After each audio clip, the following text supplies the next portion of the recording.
Good evening, everyone. This is Vivek, and this is a stellar lineup we have here for the exits panel. I will not get into introducing all our panelists in the interest of time. We are anyway running delayed, and I have IVCA telling me that we need to make sure we do justice to the time that is allotted to us. And I will dive straight into the question and the context. So the context is as follows. 2023 has been a good year for private equity venture capital exits. It's been the second best year ever. You know, it's almost $25 billion of exits we've had. And the standout performer in terms of the segment of exits has been the role that the capital markets, the Indian capital markets have played in providing an avenue for exit for private equity and venture capital investors. So we'll touch upon some of those themes as we go along into the discussion. There is a lot of data in the report that me and my team have written in the private equity trend book. You're welcome to take a copy of it from our kiosk on your phones. All right, so coming on to the questions, I will start off first with Shivani. Shivani, you just come off raising your second fund successfully. Congratulations on that. You've got a stellar investor like IFC on board. And during this time, fundraising has been tough. DPI has become amongst the most important ratios that investors look at.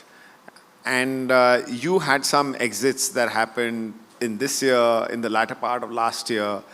Can you just explain it to us on how that helped you get to the DPI requirements, your interactions with LPs? Because there are a lot of GPs who are on the fundraising trail, right? So if you can share some of your experience in the context of the exits that you managed to craft, it'll be great. Absolutely. Thanks, Vivek, and great to be here. So absolutely, during fundraise, DPI is the key area of focus for many LPs. And you can keep talking about how your asset is very exitable, almost there, about to be exited, but the minute you return cash to investors, it's like a whole different ballgame, okay? Now, I'll just give you a little bit of a nuance there. I mean, we are mid-market investors, so what that means is that a lot of our companies have gone through the product market fit challenge, but are yet not perhaps very stable and mature, right? So what does that mean? That means that we have to think 10 times harder about exit, because unlike a VC, we can't say that, we're going to go for that next markup and the markup after it, and then potentially after that we'll have an exit. We are also not a late stage fund where we can say we are heavily reliant on capital markets. So everything that we look at has to be with the lens of both strategic and financial. So you talked about some of my exits, Vivek, so I'll mention a couple of examples just to talk about what we're saying here. So one of the exits that we had in Fund 1 was in a company called Enamor. When we invested, that company was about 50 crores of top line, and when we exited, it was about 200 crores of top line, roughly. And what the company managed to do in this time was to build a very formidable brand in the women's lingerie space. We eventually sold to Advent, who bought it to merge in with their men's innerwear company. So classic strategic sale.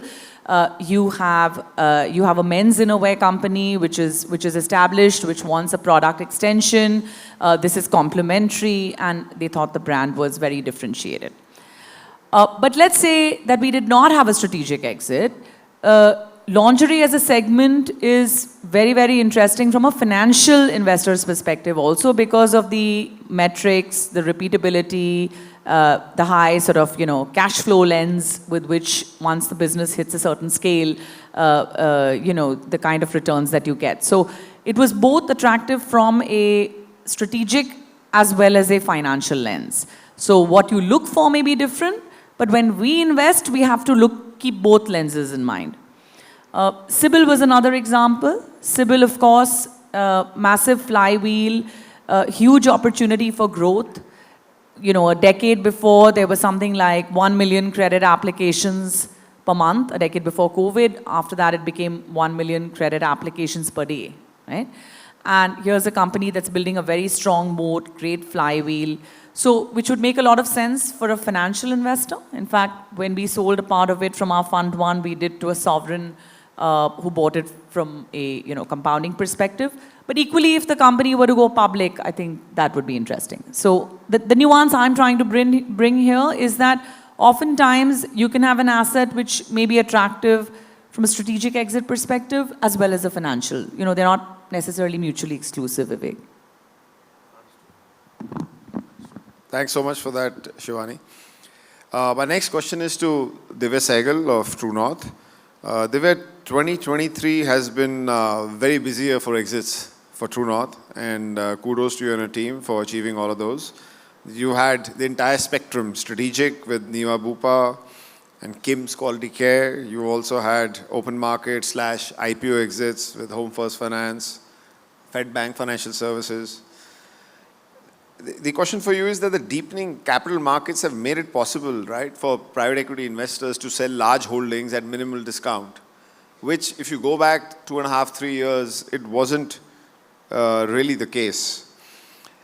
With this development and the fact that the public markets continue to reward companies with higher multiples than, say, private markets, do you see going forward doing an IPO and then using the open market exit opportunity becoming a more preferred exit option for buyout firms? Or it's more a situation that is now but could very well not be the case later on? Your thoughts on that? Thank you, Vivek. Good afternoon, ladies and gentlemen. If you were to first just quickly zoom out, Vivek, we've done 64 investments, 47 exits over 25 years, right? And within that, perhaps we've done 25 buyouts in those 64 investments. Till 5 years ago, nearly all of our buyout exits were strategic sales. Because I do not think, and I'm just calling it full sales, whether to another private equity or a strategic Indian or foreign business group. At that point of time, to your point, the capital markets were not sort of ready. I think over the past 5 to 6 years, that has changed. Many things have changed, right? So if you look at last 12 months, like you said, we've had 5 exits actually, $1 billion, 1.2 billion nearly. 3 have been sort of controlled sales, 1 IPO, and another one where we sold down a listed company quite materially. What really enabled some of this, I would say 2 or 3 facts. Fact one, that yes, capital markets have deepened. Although I will say the deepening is a lot more at the mid-cap and large-cap end. Second, I would say the general deregulation that has happened, for example, in insurance. Now 74% stake is allowed for international insurers, and foreign shareholding can go up, which was a big factor for us to be able to sell to Bupa, our controlling shareholding in Niva Bupa. So that was a material factor. Third, I would also say that the regulatory certainty in some spaces has materially increased. So the kind of timeline that we've announced a few months ago, what I would say is perhaps a first good bank merger between AU and Fincare. It's not happened for the last 10 years. That's why I'm saying first in the last decade. And the kind of timeline some of these things are taking, because for private equity, as you know, time is an enemy, is becoming more deterministic. So I think those things are absolutely there. The parts which are still work in progress, I would say, whether you look at, especially in financial services, when you're looking to exit control via a public listing, it's a fairly slow and steady process. And most people would take 3 to 4 years post-listing, if not longer. A lot of public market investors are still getting used to the fact that promoters would sell, and that's specific to FS, especially if there is no surviving promoter in the company. A lot of commercial banks, which may be lenders to NBFCs, are still in the process of getting used to it. So I would say that it is still not fully established that a control deal can be sold easily enough via an IPO route. Although there are, without doubt, a set of examples that have happened. 5 years ago, it was not even an option. Today, it is an option. Understood. Yeah, please go ahead. Narendra. Yeah, so actually, I'll just add a minority investor perspective to it, right? And a lot of our global folks actually used to ask a lot of these questions on these lines, right? What's very interesting is effectively, like there are, if you zoom out further and take a big picture view, actually there are a lot of like good things about our market. One thing is effectively, look, people used to ask us that, okay, there are no large outcomes in India. That used to be a big concern for a lot of global private equity firms. Today, if you look at it, there are 90 companies which are listed with 10 billion plus market cap. In 2010, that number used to be closer to maybe 25. And even as early as like maybe 2019, this number used to be less than 40. So yes, there is a factor of the market, but also the fact that, value creation has happened for the first time has given a lot of people a lot of comfort around broadening. So that is one. Second question was effectively, okay, FIIs will sell and market will crash. It will be trapped because of no liquidity. That has been again proven wrong in 22 because you've got these 2 billion of SIP flows coming in every now and then, every month, and that provides a baseline support for our market. That has led to a lot of maturity within the market, and hence, like market has become more risk-taking in some sense. So if you look back over the last few years, before that, the notion used to be, okay, only traditionalish promoter-led company can list in India. Today, it is a lot more like, okay, a new age tech company can list in India. Like actually, majority of the capital is held by PE VC firms there, but actually they can list. Good companies will trade at good valuations, and there is no overhang of, say, majority holding being outside the promoters. Then if you look at, for example, REITs, InvITs, again, those are products which have come because of the broadening of the capital markets. So those are very good things. And then, of course, like you have seen a lot of exits. Again, large exits are happening. There are billion-dollar blocks which have happened. People are able to sell 25% of companies in a day. Max Healthcare, Coforge, those sort of deals are happening at less than 5% discount. So that has given a lot of comfort to people on a broader base that effectively this can happen. Thanks, Narendra. Clearly, the standout hero of the exit story in India this year has been the capital markets and the effect it has had.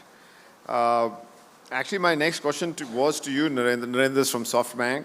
Is this year you've had a lot of exits across your listed startup universe, Zomato, Policy Bazaar, Delivery, 197, and Brainbees. Almost 1.3, 1.4 billion. Last year was similar-ish. So last 2 years, good outcomes from a exit point of view. As the lone VC on this panel, my question to you is that, see, our understanding is your hold periods obviously are a lot longer than, say, some of your peers on this panel. And during this entire time, you're working with these founders. Many of them are rock stars in their own right in terms of what they've created. And, what's this SoftBank way of working with these companies through their evolution, getting them to a listing? If you can just give some light on that, that'll be great. How do you guide them? How do you work with them? How much they listen to you? How much they don't listen to you? What goes behind the scenes? Yeah, I think it's probably a matter of stage where we come in, right? Like if you think about it, we come in into a company when it's say 3 to 5 years from IPO, right? So like any other private equity firm, and probably everyone will have similar journeys. At that point in time, early stage investors have helped the company find, call it product market fit, help hire the right people, etc. Those sort of things are sorted. Then when we come in, the key questions for people are what? Okay, we want to scale and get to profitability, so our destiny is in our hands. Maybe we want to diversify, add business lines so that we create value beyond what we can see today. It could be adding new business lines, it could be adding new geographies, etc. Maybe add scale via M&A. So these are things we have seen in a lot of our companies. And if you look at a lot of our public companies also, you'll see this flavor has played out in some of them, right? Some good, some bad. But overall, people have achieved this. And this is something we have seen time and again, and we are able to help them. And we tend to be more analytical, just like any other private equity firms, because of the stage we come in at, and we are able to help more. Then from a business perspective, there are tactical issues, right? Like, for example, 2020, it was more like, okay, how are people handling lockdowns? We could actually introduce companies to our Chinese portfolio companies who can tell them how they are handling a COVID supply chain disruption. Then in 2022, for instance, okay, the so-called funding winter came, how to handle this and maybe reduce burn while maintaining growth was another question. That is something we could help people achieve. Then the third question was, okay, 2023, there's this AI wave. What is actually happening in the world of AI? So we took a lot of our companies to Silicon Valley to meet some of the top AI companies in the world and understand what's happening in AI, for instance. So these will be more tactical from a business perspective. Beyond business, what happens is effectively as they approach the IPO decision, the way the company operates becomes a little different, right? Because they've got to meet quarterly targets because there's a public market investor sitting whose book will be marked on a day-to-day basis. And they have no patience to listen to your long-term story beyond a point. They are interested in PAT and not only a story. So that's a mindset shift every company goes through, right? So that is why we actually encourage a lot of our companies to meet public market investors via say conferences we'll organize. We actually meet them in person, get their feedback on what our company should do. A little bit of knowledge gap needs to be bridged between how they perceive things, and they need to understand how these founders are building their companies, right? So that is a lot of work for us. And then there is a governance angle to it, which is, call it, say, having audit committees in place, independent board members from companies, from listed companies, for example, people who have seen how capital market work, et cetera, et cetera. So like, that's the ballpark journey for us. Some they listen to us on, some they don't. So that not I'm too not dissimilar from any large growth capital investor, right? Yes, not, that is not, quite similar very actually. Similar. Just that given we are tech focused, we tend to do, like say for example, this tech related AI tour will be there, or say tech companies listing, there will be some specific focus from our side. Beyond that, actually, it's quite similar. Okay, great, thanks. So Srinath, my next question is to you. You've had some very good exits in the last 18, 20 months, Capital SFB, Senco Gold, Digi Talk Transfer, and all of them have been through some capital markets action. Now, obviously, you know, as a minority growth investor, aligning yourself with the promoter of the business all the way through from your entry point till actually having an IPO, there are a lot of sensitivities that I guess one has to navigate in addition to, you know, sharing with them what you can in terms of trying to achieve a good outcome. Can you share with us through your long career, how have you seen the Indian promoter set evolve, especially on this, on the side of, you know, the arrangements that they enter into with growth capital investors and seeing them through? I think there are two questions you're asking me. What do we do when we invest so that we increase the certainty of an IPO event happening? I think the easiest answer is the company has to perform, right? Whether it's IPO or it's a strategic exit or exit to financial investors to perform. So I just want to take 2-3 examples of what we did when we invested. If we take, for example, Day2 Talk Transfer Systems, which had a spectacular listing and we are sitting on a 6x gain right now. When we invested, it was making transmission systems for four-wheel drives, for ICE engines. When we did a detailed commercial diligence, since we wanted to know what is the order book of the OEMs through whom they are supplying, we said, look, by the time you list, this was 2018, when you list in 2023, at least 10 to 15% of your portfolio has to be for EV vehicles. Otherwise, you're facing a market which has diminishing returns. Credit to the promoter, he took our advice seriously. He's developed EV gearbox. Now, all the Tata vehicles in India, Mahindra EV will have their EV gearbox. They are the dominant player in four-wheel drive transmission systems as well. No Thar can work without it, right? So from day one, we've been trying to look at what the company can bring to the capital market or to an investor, which they will find attractive. So that's the starting point. I take another example, Senco Gold, which has been a spectacular return for us. We took 18 months to invest. Actually, I said no to the promoter after a long time because we found the company was not hedging. And the jewelry industry also had a lot of big flame outs like Nirav Modi, etc. So there was a lot of concern among everyone whether we are doing the right thing to back a jewelry business. And they were not hedging. So we said, unless you hedge, it's not interesting for us. And we took them to a lot of hedging experts, be it MCX, be it other jewelers, etc. And before we invested, 80% of the gold was hedged. So when we went to the market, of course, the pricing was also good. It has had a spectacular run. Similarly, Stanley, when we invested, there were 16 stores. Now there are 60 stores. We said you're in super luxury, but you need to bring it to premium segment as well. So it took us 2 years to convince him, credit again to promoter, but he's launched another brand called Sofas and More, which is premium brand, not the super luxury, which increase the reach of the product. And we are in roadshows right now. So to increase the certainty of the exits, you need to have the company to do well and be well entrenched for investors to like. The second thing you asked me was, how has it changed over a period of time? How are promoters looking at their obligation?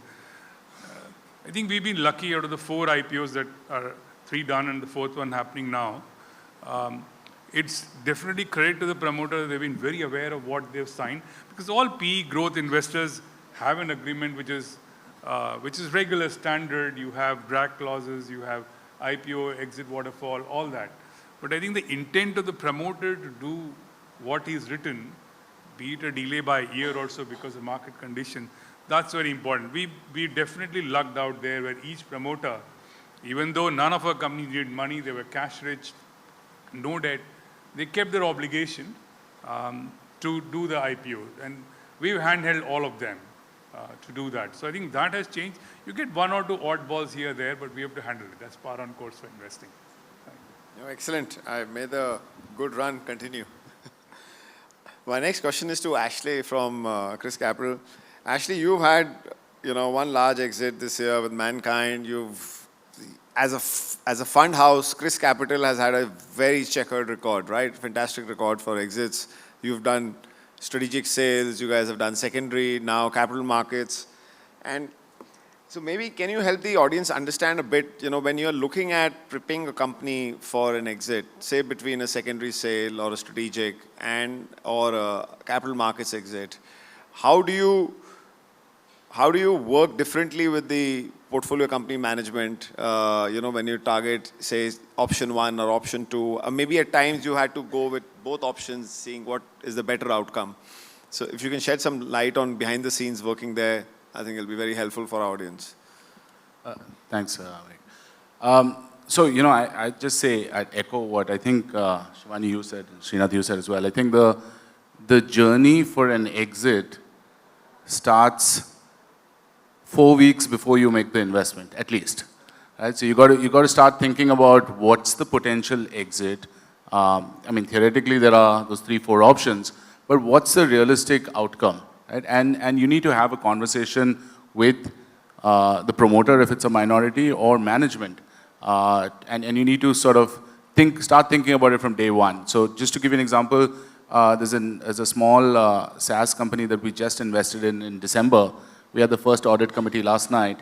We were talking about that, right? Saying that how do you get to that roadmap in 4 years, 5 years, right? What's the potential exit? The things that Narendra, you talked about, right? In terms of just beefing up the board, just practices, governance, things like related party transactions, all of that. There's a lot of cleaning up that needs to happen. And entrepreneurs are used to running their businesses in a particular way because that makes sense.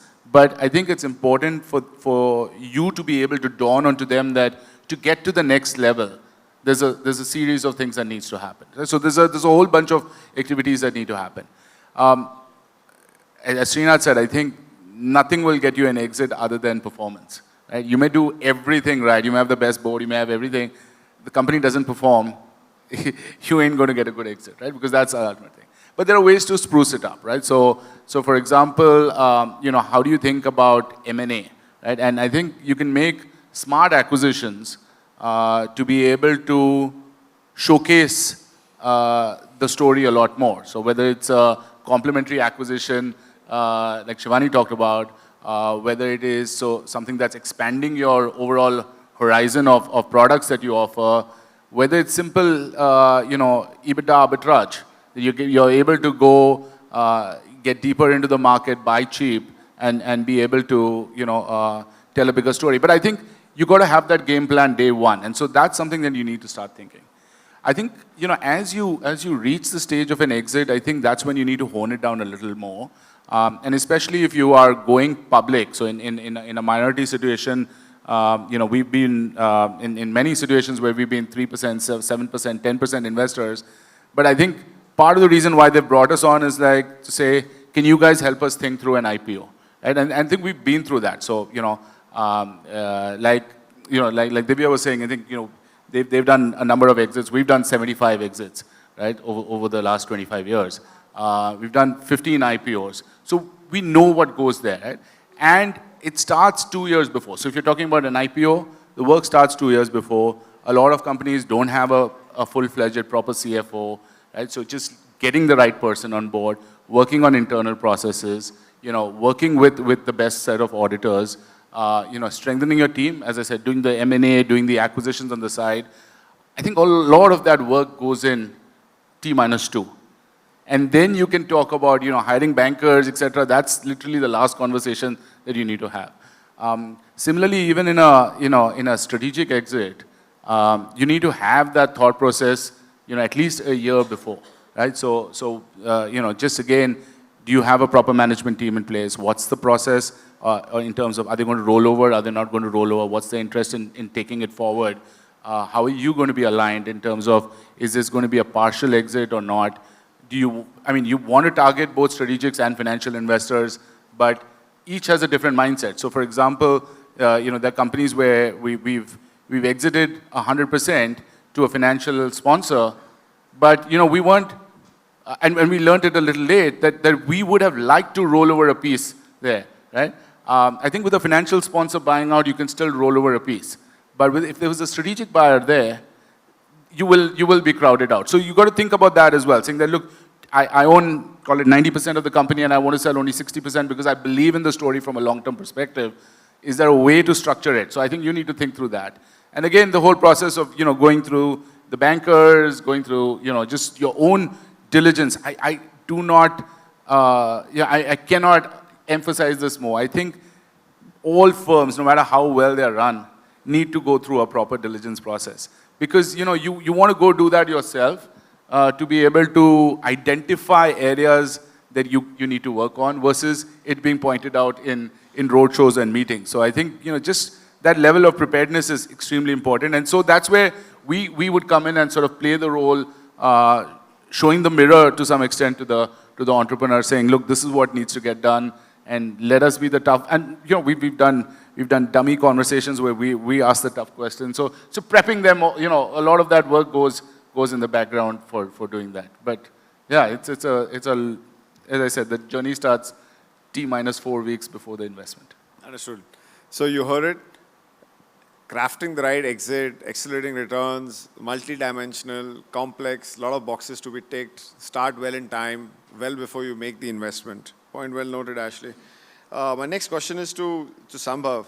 With all these exits that have happened, capital markets, or for that matter, strategic sales, which have seen a big dip in 23 vis-a-vis earlier, and or even secondary exits, right?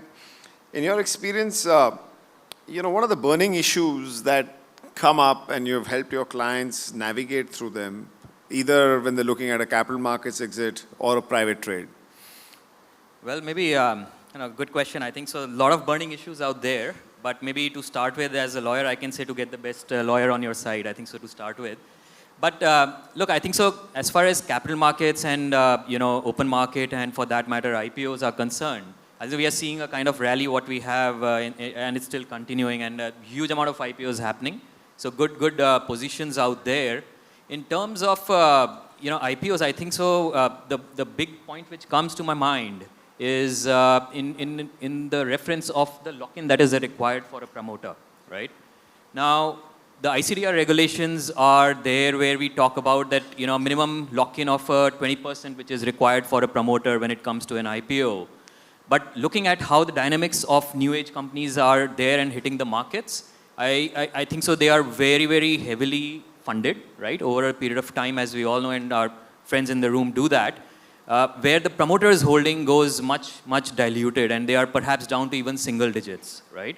So now the question is, if you have an identified promoter in a company which is trying to hit the market, and you have to fill up the gap to the additional 20%, the regulations do provide that, there are certain regulated entities, including AIFs as well, who can contribute to the extent of that gap that we're talking about. So say for an example, a promoter holding less than, let's say 10%, and you have to fill an additional 10% for the purposes of lock-in. Now, where AIFs or scheduled commercial banks or FVCIs can technically contribute towards that lock-in to meet the 20% requirement, I think so the concern comes in a scenario where,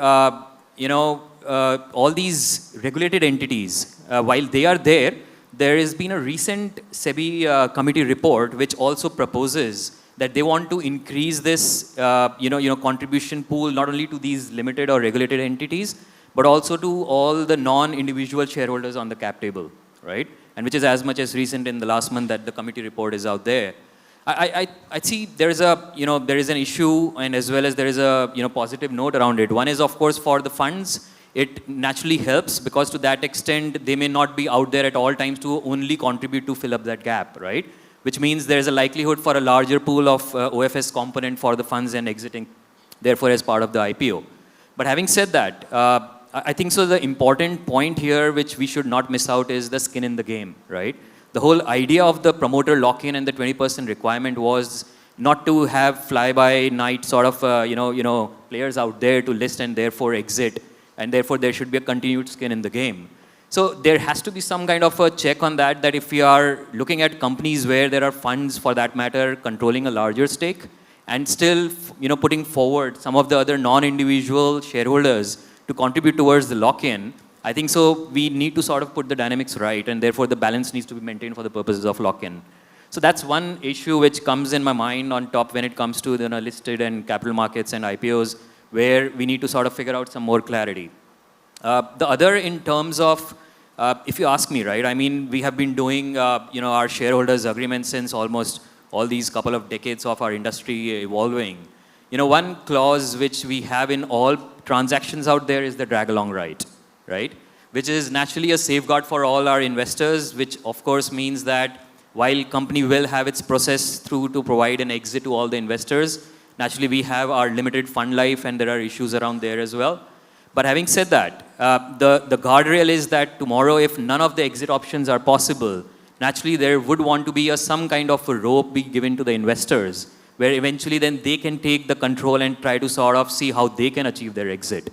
So to that, I think so the only thing that I would say is, even if you try to see the last couple of decades, I think so there are no successful precedents out there where drags have actually successfully happened to the T, right? Now, there goes to my point. I think so what is very important is how these clauses are worded. Because if the process which you have legislated, and then there are gaps within, absolutely that calls for issues around and therefore stalling the whole process, right? So for investors, I think so it's absolutely critical. While we are talking about the enforceability issue, it's as much important how you are structuring these clauses and therefore trying to make sure you walk the path. So that's one area as well for our fraternity where we need to sort of figure out how that can come up. And third, I would say, is in terms of, we are a little older than now a decade when it comes to the AIF regime, right?